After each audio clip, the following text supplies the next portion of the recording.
رب العالمین والعاقبۃ للمتقین والصلاۃ والسلام علی سید الانبیاء والمرسلین وعلی آلہ واصحابہ اجمعین، اما بعد فاعوذ باللہ من الشیطان الرجیم، بسم اللہ الرحمن الرحیم۔ کل نفس ذائقۃ الموت، آمنت باللہ صدق اللہ العظیم وصدق رسولہ النبی الحبیب الکریم الرؤوف الرحیم۔ ان اللہ وملائکتہ یصلون علی النبی یا ایھا الذین آمنوا صلوا علیہ وسلموا تسلیما۔ اللہم صلی علی سیدنا و مولانا محمد وعلی آل سیدنا و مولانا محمد واصحاب سیدنا و مولانا محمد وبارک وسلم۔ ابھی 13-14 منٹ ہیں، تمام احباب اپنی اپنی جگہ پہ تشریف فرما۔ حمد و صلوات کے بعد معزز سامعین محتشم، عزیز ساتھیوں، بزرگوں، شمع رسالت کے پروانوں، عشق مصطفیٰ علیہ تحیت و ثنا کے دیوانوں، السلام علیکم ورحمۃ اللہ تعالی وبرکاتہ۔ معزز سامعین، آج ہم اپنے عزیز محمد یاسین غنی صاحب اور محمد شادین غنی صاحب کی والدہ مرحومہ مغفورہ کی نماز جنازہ کے لیے حاضر۔ ہر موت نے، ہر نفس نے، ہر ذی روح نے موت کا ذائقہ چکھنا ہے، یہ تو اٹل حقیقت ہے، اسے کوئی ٹال نہیں سکتا۔ ایک مسلمان کے لیے ضروری ہے جب وہ اس دنیا فانی میں آنکھ کھولتا تو اس کے کان میں، مسلمان کے کان میں اذان ہوتی ہے، پھر بچپنا آ جاتا ہے، لڑکپن آ جاتا ہے، جوانی آ جاتی ہے، بڑھاپا آ جاتا ہے۔ یہ 4-5 سٹیج ہیں سیٹ اپ۔ ان سے گزرنے کے بعد پھر اس نے دار آخرت کو اختیار کرنا ہے۔ یوم یقوم الحساب، حساب کے دن کی طرف اس نے جانا ہے، آخرت کی طرف اس نے جانا ہے۔ وہ معزز تھے زمانے میں مسلمان ہو کر، وہ معزز تھے زمانے میں مسلمان ہو کر، تم خال ہوئے تارک قرآن۔ سامعین محتشم، بچپنے میں ہم قرآن پاک کی تعلیم سیکھتے، تلاوت کو سیکھتے، نماز، روزہ، زکوٰۃ، حج، جتنا بھی اللہ تعالیٰ نے ہمیں استطاعت عطا کی ہے، ہم حفاظ کرام کے پاس، ائمہ کرام کے پاس، علماء کرام کے پاس اپنے بچے کو سیکھنے کے لیے بھیجتے۔ خیرکم من تعلم القرآن وعلمہ، تم میں بہتر وہ ہے جو قرآن پاک سیکھے اور سکھائے۔ اسی قرآن پاک کی آیت ایک اور ہے، وعلمہ البیان، جو سکھانے سیکھنے کا سورہ رحمان میں آیا ہے، اور حدیث رسول صلی اللہ تعالیٰ علیہ وآلہ وسلم میں ہے، تم میں بہتر وہ ہے جو قرآن پاک سیکھے اور سکھائے۔ ہمیں موقع مل جاتا ہے، اللہ تعالیٰ کی طرف سے انعام ملتا ہے کہ ہم قرآن، لڑکپن میں بھی کیا ہم نے قرآن پاک کی تعلیم کو سیکھا یا نہیں سیکھا؟ پھر جوانی کے عالم میں، جوانی کی عبادت جو ہے یہ اللہ تعالیٰ کی بارگاہ میں بڑی مقبول و منظور ہے۔ جو شخص جوانی میں توبہ کرتا ہے، اللہ تعالیٰ اسے جنت عطا فرماتا ہے، ہم فیہا خالدون، ہمیشہ اس میں رہے۔ پھر اس کے بعد جوانی آ جاتی ہے۔ جوانی کا ماحول جو ہوتا ہے، اس میں اللہ رب العزت ایک اور موقع انسان کو, مسلمان کو عطا فرماتا ہے کہ وہ قرآن پاک کی تعلیم کو سیکھے اور دوسروں کو سکھائے. پھر اس کے بعد بڑھاپا آ جاتا ہے جو آخری سٹیج. اس کے بعد سارے دروازے بند ہو جاتے ہیں سیکھے سکھانے والے. ہمارے لیے لمحہ فکریہ ہے کہ ہم قرآن پاک کی تعلیم کو عام کریں, تلاوت کو عام کریں, جس کی وجہ سے ہمیں اس جہان میں بھی عزتیں ملتی ہیں اور اس جہان میں بھی کامیابی اور کامرانی حاصل ہوتی ہے. ایک حدیث پاک سبحان اللہ والحمد للہ ولا الہ الا اللہ واللہ اکبر, یہ حاملین عرش کا وظیفہ ہے. فرشتے جو ہیں جنہوں نے عرش کو اٹھایا ہوا ہے اللہ تعالیٰ کے حکم سے, یہ ان کا وظیفہ ہے. اس کے بارے میں بھی آپ سماعت فرما لیں, سبحان اللہ والحمد للہ ولا الہ الا اللہ واللہ اکبر. تیسرا کلمہ یہ بچپنے میں بھی ہم سیکھتے ہیں, اگر بچپنے میں نہ موقع ملا ہے تو ہم لڑکپن میں بھی سیکھ لیتے ہیں. پھر جوانی آتی ہے, بڑھاپا, پھر بڑھاپے کے عالم میں بھی آپ کے کچھ ایسے ہمارے احباب ہیں جو بڑھاپے کے عالم میں بھی قرآن پاک کی تعلیم کو سیکھتے اور سکھاتے ہیں.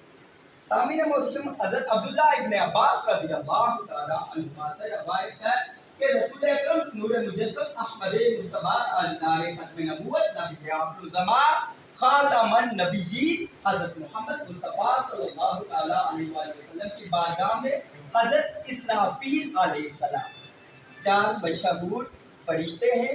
ہم نے دنیاوی کتابوں میں سطور میں یہ پڑھا بھی ہے اور سنا بھی ہے. 4 مشہور فرشتے ہیں, حضرت جبرائیل علیہ السلام, حضرت میکائیل علیہ السلام, حضرت اسرافیل علیہ السلام اور حضرت عزرائیل علیہ السلام. اور حضرت اسرافیل علیہ السلام جو ہے سرکار مدینہ نور مجسم احمد مجتبیٰ حضرت محمد مصطفیٰ صلی اللہ تعالیٰ علیہ وآلہ وسلم کی بارگاہ میں حاضر ہوتے ہیں, عرض کرتے ہیں اے محمد صلی اللہ علیہ وسلم, یہ کلمات سبحان اللہ والحمد للہ ولا الہ الا اللہ واللہ اکبر, ان کلمات کے پڑھنے سے انسان کو, مسلمان کو 5 عطائیں رب تعالیٰ کی طرف سے ملتی ہیں. وہ کون سی 5 عطائیں ہیں؟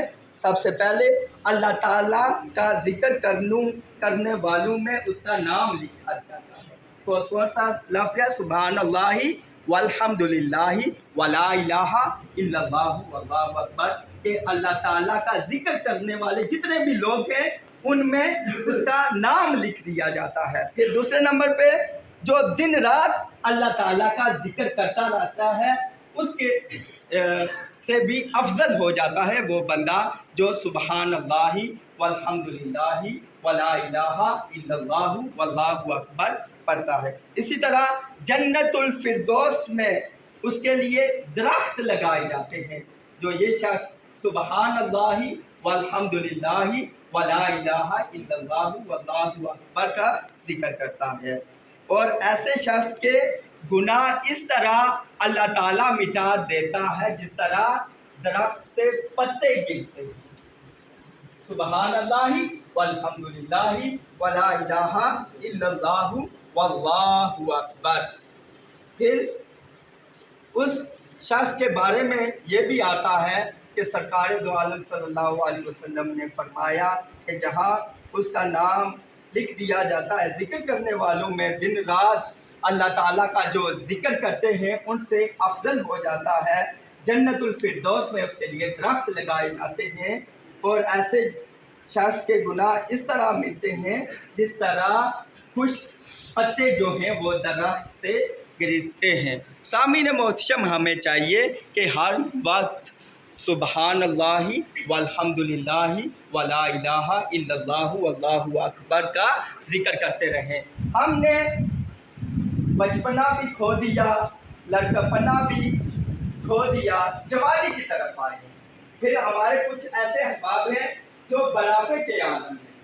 ہمیں یہ چاہیے کہ ہم قرآن پاک کی تلاوت کو سیکھیں. اکثر حضرات ہمارے ایسے ہیں جو الحمدللہ رب العالمین یہ لفظ ہے, اس کو الحمد, پھر ہم نماز پڑھتے ہیں اس میں غلطی ہو تو نماز فاسد ہو جاتی ہے۔ یہ ایک موت کا منظر اپنے سامنے رکھتے ہوئے، یہ ہم اپنی آخرت کو یاد کرتے ہوئے، یہ الفاظ اپنے ذہن میں دہراتے ہوئے کہ سورہ فاتحہ شریف ہم نے کس طرح پڑھنی ہے، سورہ بقرہ شریف، اسی طرح تمام 114 صورتیں قرآن پاک، قرآن مجید، فرقان حمید کی 114 صورتیں ہیں، وہ ہم نے کس طرح پڑھنی ہے، اس کی تجوید و قرات، اس کا لہجہ، لب و لہجہ جو ہے قرآن پاک کا پڑھنے کا صحیح طریقے سے جو ہے وہ علماء کرام کے پاس جائیں، حفاظ کرام کے پاس جائیں، اور قاری قرآن کے پاس جائیں، اور فقہائے کرام جو دین کو سمجھنے والے ہیں ان کے پاس جائیں، تاکہ ہماری دنیا بھی سنورے اور آخرت بھی اچھی ہو، پیدا ہو دل میں محبت قرآن کی، پھر دیکھو صبح و شام برکت قرآن کی، محفوظ بیاں ہو کیسے عظمت قرآن کی، سب غم دور کرے تلاوت قرآن کی۔ سامعین محترم، آج یہ بلڈنگ آپ کو نظر آ رہی ہے، میرے والد گرامی مولانا محمد محفوظ چشتی صاحب نے، اللہ تعالیٰ نے انہیں یہ اس نعمت سے نوازا کہ انہوں نے دین کا کام 40 سے 42 سال کی عمر جو ہے وہ دین پر چلتے ہوئے کی۔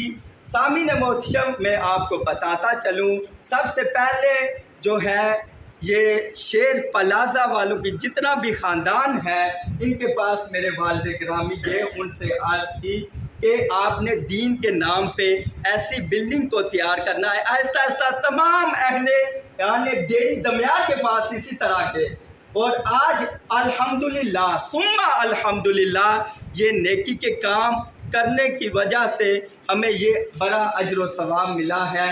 اور ان مائی صاحبہ چودھری محمد یاسین غنی صاحب اور چودھری محمد شادین غنی صاحب کی والدہ مرحومہ مغفورہ کو یہ تا قیام قیامت اس کا ثواب، اجر و ثواب مل رہا ہے۔ اسی طرح پوری جو فیملی ہے، غازی محمد سلیمان، حاجی محمد صدیق اور حاجی عبدالغنی مرحومین مغفورین کے ایصال ثواب کو اسی طرح یہ ثواب ہو رہے ہیں۔ یہ اللہ تعالیٰ کے فضل و کرم سے جو ہے یہ آپ اہل علاقہ کے تعاون سے ہیں۔ دعا فرمائے کہ اللہ رب العزت مرحومہ کی کامل اکمل بخشش عطا فرمائے، اور میرے والد گرامی کو اللہ تعالیٰ صحت کاملہ عاجلہ عطا فرمائے۔ 4 تکبیر نماز جنازہ فرض کفایہ ثنا واسطے اللہ تعالیٰ کے درود واسطے حضرت محمد مصطفیٰ صلی اللہ تعالیٰ علیہ وآلہ وسلم کے دعا واسطے اس حاضرہ میت کے پیچھے امام کے منہ میرا خانہ کعبہ شریف۔ اللہ ربنا ولا تحمل علينا إصرا كما حملته على الذين من قبلنا ربنا ولا تحملنا ما لا طاقة لنا به واعف عنا واغفر لنا وارحمنا أنت مولانا فانصرنا على القوم الكافرين صدق الله العظيم۔ اللهم صل على سيدنا ومولانا محمد وعلى آل سيدنا ومولانا محمد كما صليت على سيدنا إبراهيم وعلى آل سيدنا إبراهيم إنك حميد مجيد۔ اللهم بارك على سيدنا ومولانا محمد وعلى آل سيدنا ومولانا محمد كما باركت على سيدنا إبراهيم وعلى آل سيدنا إبراهيم إنك حميد مجيد۔ بسم الله الرحمن الرحيم، الحمد لله رب العالمين، الرحمن الرحيم الرحمن الرحيم الرحمن الرحيم مالك يوم الدين، إياك نعبد وإياك نستعين، اهدنا الصراط المستقيم صراط الذين أنعمت عليهم غير المغضوب عليهم ولا الضالين آمين۔ اللهم إنا نسألك بحق محمد صلى الله عليه وسلم ربنا اغفر لی ولوالدی وللمؤمنین یوم یقوم الحساب اللہم ربنا اغفر وارحم وانت خیر الراحمین۔ یا رب العالمین، جو قرآن پاک کی تلاوت کی گئی، ذکر و اذکار ہوا، قصیدہ بردہ شریف، سب کو اپنی پاک بارگاہ میں شرف قبولیت عطا فرما۔ یا رب العالمین، اس کا ثواب نبی کریم رؤوف الرحیم صلی اللہ علیہ وسلم کے دربار گوہر بار میں ہدیتاً تحفتاً عقیدتاً پیش کرتے ہیں، قبول و منظور فرما۔ یا رب العالمین، نبی کریم رؤوف الرحیم صلی اللہ علیہ وسلم کے وسیلہ جلیلہ سے 1,24,000 کم و بیش پیغمبر آپ صلی اللہ علیہ وسلم کے والدین کریمین طیبین طاہرین رضی اللہ تعالی عنہما، امہات المومنین، صحابہ کبار و اہل بیت اطہار رضوان اللہ تعالی علیہم اجمعین، شہداء، صالحین، بزرگان دین، سب کی بارگاہ میں درجہ بدرجہ پیش کرتے ہیں، قبول و منظور فرما۔ یا رب العالمین، تجھے تیری رحیمی کا واسطہ، کریمی کا واسطہ، یا رب العالمین، خصوص بالخصوص تاجدار ختم نبوت، نبی آخر الزمان، خاتم النبیین، حضرت محمد مصطفیٰ صلی اللہ علیہ وسلم کے وسیلہ جلیلہ سے محمد یاسین غنی صاحب، محمد شادین غنی صاحب کی والدہ مرحومہ مغفورہ کی روح کو اصال ثواب چاہتے ہیں، قبول و منظور فرما۔ یا رب العالمین، مرحومہ کی قبر کی حشر کی منازل آسان فرما۔ سرکار مدینہ سرور قلب وسینہ صلی اللہ علیہ وسلم کی شفاعت کبریٰ نصیب فرما۔ یا رب العالمین، اس قبرستان میں جتنے بھی مرد و خواتین مدفون ہیں، سب کی بخشش و مغفرت عطا فرما، سب کی قبر کی حشر کی پل صراط کی منزلیں آسان فرما۔ سرکار مدینہ سرور قلب وسینہ صلی اللہ علیہ وسلم کی شفاعت کبریٰ نصیب فرما۔ اللہم ربنا افرغ علینا صبرا وثبت اقدامنا وانصرنا علی القوم الکافرین۔ یا الہی رحم فرما مصطفیٰ کے واسطے، یا رسول اللہ کرم کیجیے خدا کے واسطے، مشکلیں حل کر شاہ مشکل کشا کے واسطے، ہوں رد بلائیں شہید کربلا کے واسطے۔ اللہم ربنا تقبل منا انک انت السمیع العلیم۔ مولانا محمد وعلی آلہ وسلم۔